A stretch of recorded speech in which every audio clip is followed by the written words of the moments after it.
د هندوستان د سینمایي ستورو پوجا برتا او نواب شاه په پټه داسې یو څه کړي چې ټول به ورته حق حیران سئ. په هندي سینما کې د تېرو څو کلونو راهیسې د ودونو بازار ښه ګرم دی او زیاتره فلمي ستورو د ښځینه فلمي ستورو سره د واده په اړه خپله اړیکه نیسي.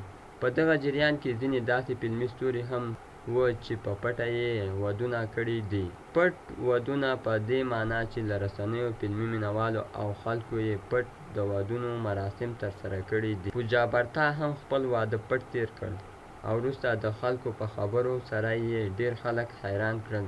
ډرن نیوز د هندوستان ټایمز په حواله لیکي چې پوجا برتا د بل فلمي ستوري نواب شاه سره یوه اونۍ وړاندې پټ واده کړی چې وروسته بیا په انسټاګرام اکاونټ باندې د خپل واده انځور خپور کړی دی.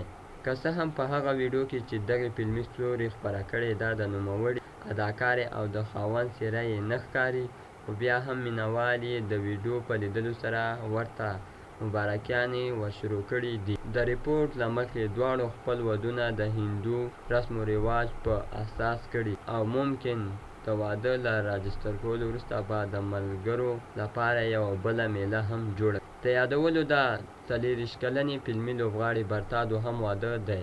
نوموړې خپل لومړنی واده په 2002 کال کې کړی و چې بیا یې په 2011 کې طلاق واخیست.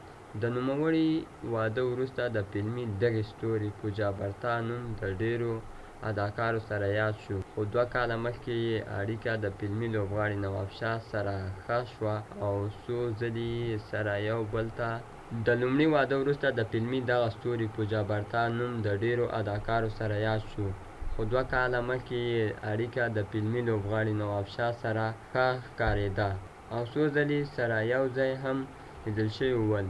پوجا برتا په 1993 کال کې د ښکلا نړیوال لقب هم واخیست.